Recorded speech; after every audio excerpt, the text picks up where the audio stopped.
Welcome students.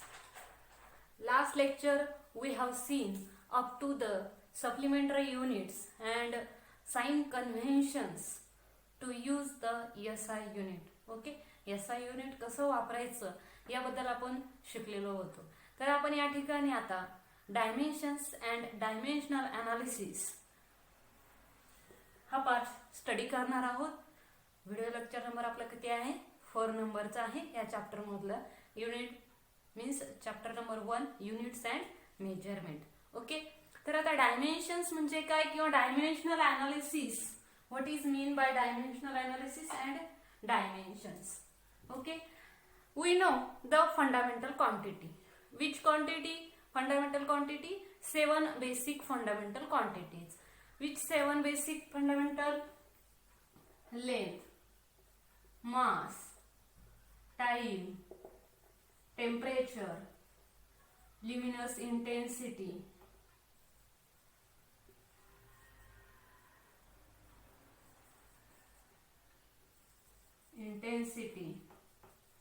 amount of substance,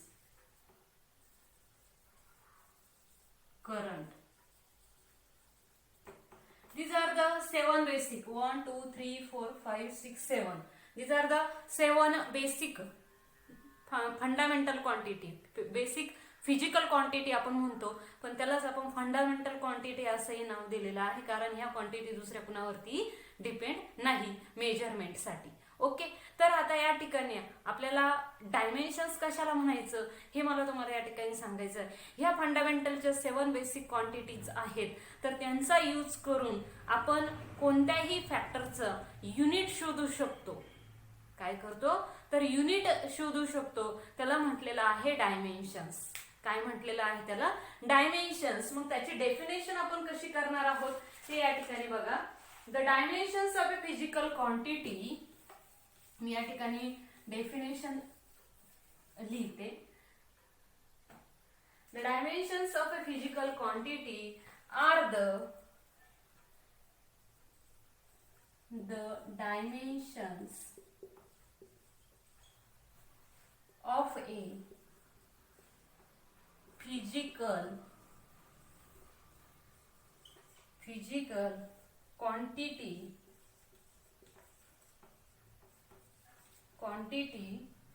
are the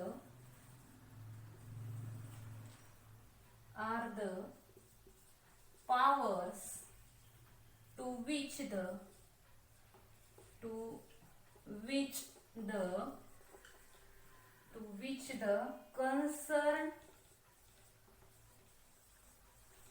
concerned fundamental units must be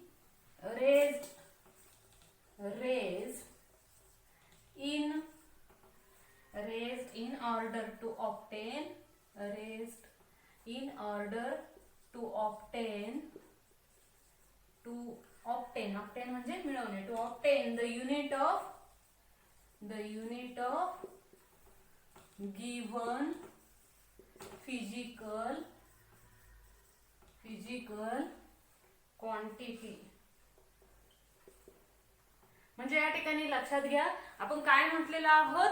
the dimensions of a physical quantity are the powers to which concerned fundamental units must be raised in order to obtain the unit of given physical quantity.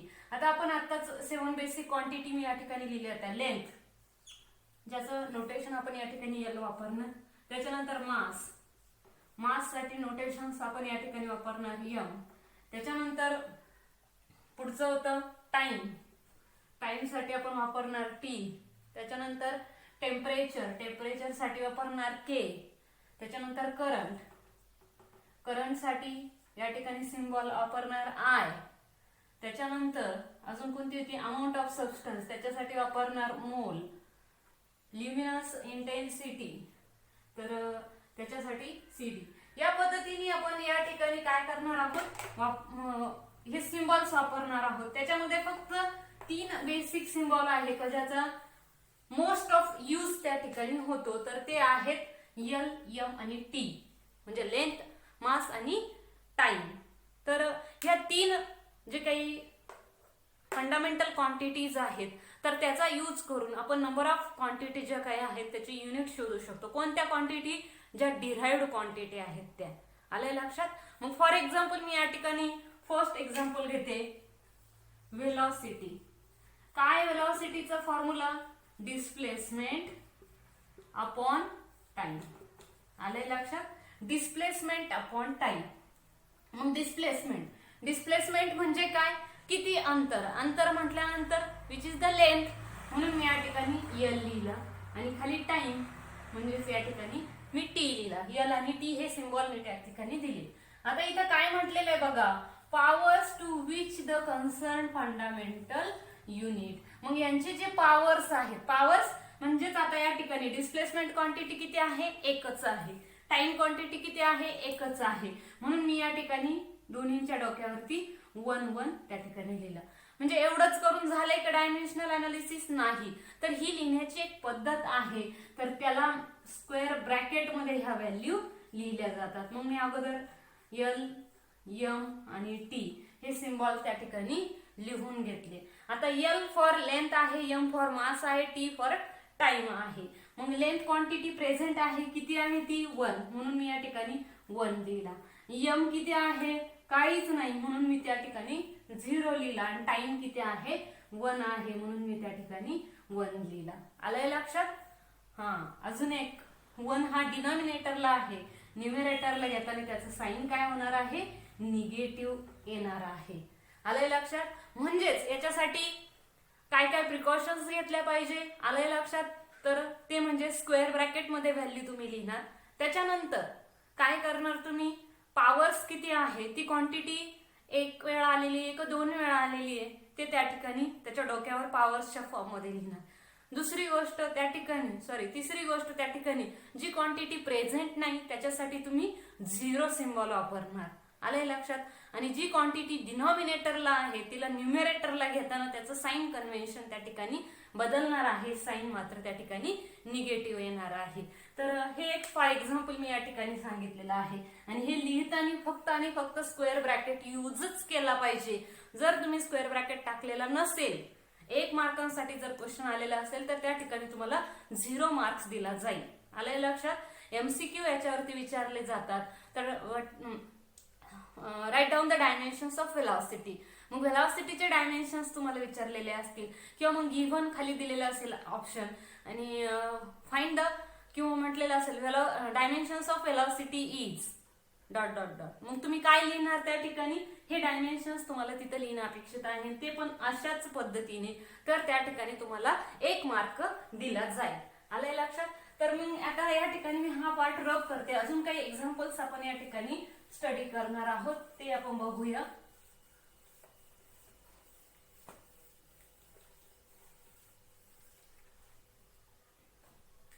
पुढचा point आहे या ठिकाणी velocity. Second नंबरचं example घेते मी या ठिकाणी, velocity gradient. आता मी सध्या तरी टेक्स्टबुक मधलेच या ठिकाणी एक्झाम्पल घेते आहे. आपल्याला वाटलं तर आपण वेगळे पण एक्झाम्पल त्या ठिकाणी घेऊ शकतो. आता व्हेलॉसिटी ग्रेडियंट म्हणजे काय? तर व्हेलॉसिटी ग्रेडियंटचा फॉर्म्युला आहे व्हेलॉसिटी अपॉन टाइम. म्हणजे त्या ठिकाणी जी काही व्हेलॉसिटी असणार आहे, टाइम नाहीये, डिस्टन्स आहे. व्हेलॉसिटी अपॉन डिस्टन्स म्हणजे किती डिस्टन्स वरती त्याची व्हेलॉसिटी किती आहे त्याला व्हेलॉसिटी ग्रेडियंट असं म्हटलेलं आहे. आता व्हेलॉसिटीचा फॉर्म्युला आपल्याला माहिती आहे, जो याच्या अगोदर आपण बघितलेला आहे. डायरेक्ट लिहिला तरी चालतो किंवा डिस्प्लेसमेंट अपॉन टाइम असं त्या ठिकाणी मेन्शन केलं तरी चालेल, आणि डिवायडेड बाय डिस्टन्स. आता या ठिकाणी डिस्प्लेसमेंट म्हणजे काय आहे? एल आणि टी, जो आपण असं लिहिलं होता L1 M0 T⁻⁻1 आणि त्याला स्क्वेअर ब्रॅकेट टाकलेला होता. आता खाली फक्त एकच क्वांटिटी आहे ती म्हणजे डिस्टन्स. डिस्टन्स म्हटल्यानंतर फक्त लेंथ, आणि तो तुम्ही असं लिहिणार यम आणि टी 0 आहेत, ते लिहिले तरी चालतात, नाही लिहिले तरी चालतील. आलंय लक्षात? मग आता हा फॅक्टर वरती गेल्यानंतर याला मायनस साइन येणार. मग आता या ठिकाणी L1 M0 T raise to -1 आणि इंटू L रेस टू -1. आता बेस सेम असल्यानंतर पॉवर्सची आपण ऍडिशन करत असतो. आलंय लक्षात? तर हे तुम्ही बघितलेलं आहे. मग -1 +1 -1 0 होणार आहे. म्हणजेच मग मी या ठिकाणी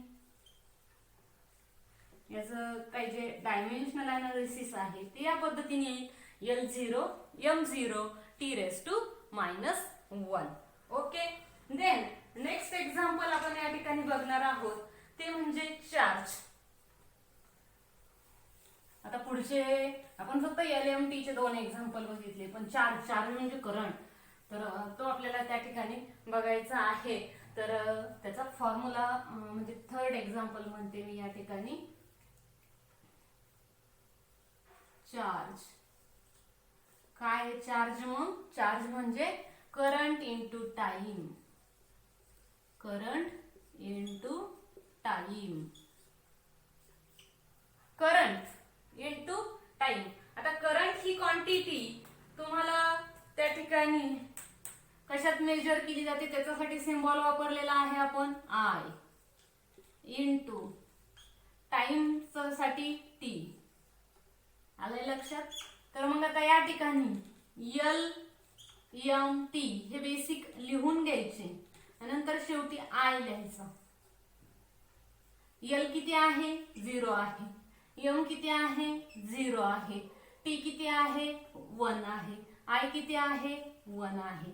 दिस is the unit of charge, किंवा ज्याला आपण डायमेन्शन्स ऑफ द चार्ज म्हणूया. LMT हे फॅक्टर बेसिक आहे, त्याच्यामुळे ते लिहिणं गरजेचंच आहे. तिथं ते अपेक्षितच आहे, कारण ओनली टी नाही लिहू शकत डायरेक्ट T इंटू I. तर LMT आणि जो आपल्याला घ्यायचा आहे नेक्स्ट जी क्वांटिटी असणार आहे फंडामेंटल, तर ती त्या ठिकाणी मेन्शन करायची. हे झालं third number example charge. Next fourth number example या ठिकाणी आहे डेन्सिटी. काय आहे? डेन्सिटी. आता डेन्सिटीचा फॉर्म्युला काय सांगा बरं? Mass upon volume. काय आहे? Mass upon volume.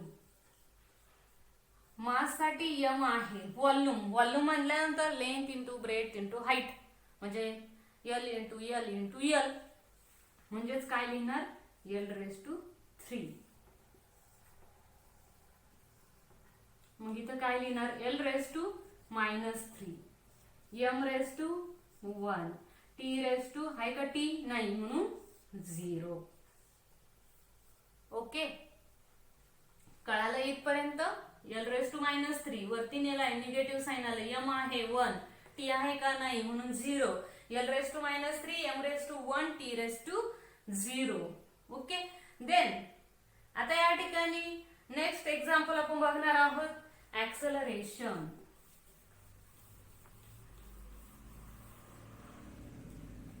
Fifth example acceleration.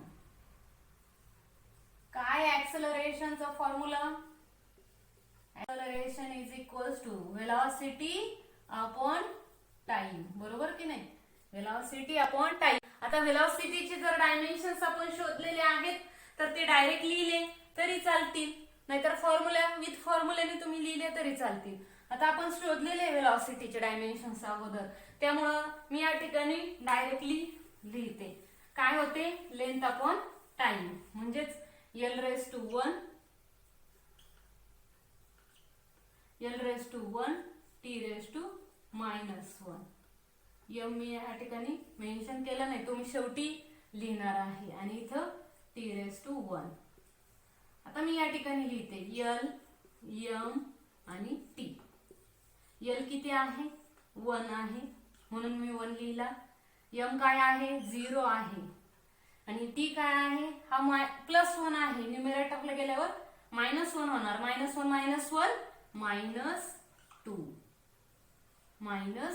-2. This is the dimensions of acceleration.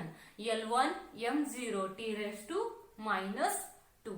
Okay, आता हे झाले ऍक्सलरेशनचे. अजून एक्झाम्पल बघायचे तर मी या ठिकाणी पुढचं एक्झाम्पल देते का जे मोस्ट ऑफ टाइम्स यूज केलं जातं, तर ते आहे फोर्स.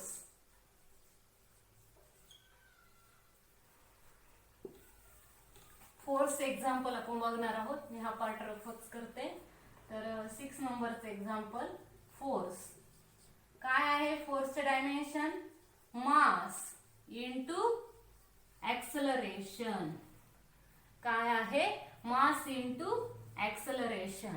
मग मास म्हणून मी या ठिकाणी लिहिले m⁻⁴ इंटू ऍक्सलरेशन. आता शोधले आपण डायमेन्शन्स. काय आहे?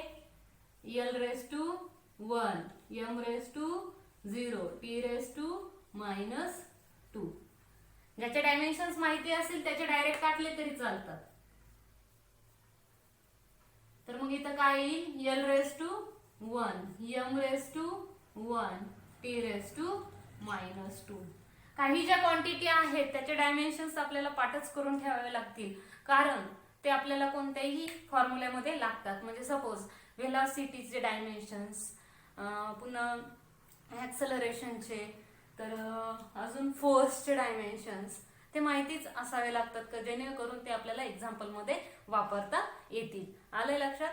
तर आता या ठिकाणी आपण थांबूया. पण तुम्ही टेक्स्टबुक मध्ये वेगवेगळ्या ज्या क्वांटिटी आहेत त्याचं ॲज अ होमवर्क म्हणून डायमेन्शन्स शोधायचे आहेत. ज्यावेळेस मी एक्झाम घेईल हा चॅप्टर संपल्यानंतर, त्यावेळेस डायमेन्शन्स तुम्हाला लिहिता आले पाहिजे. तर ठीक आहे, तर आजचं लेक्चर आपण या ठिकाणी थांबूया.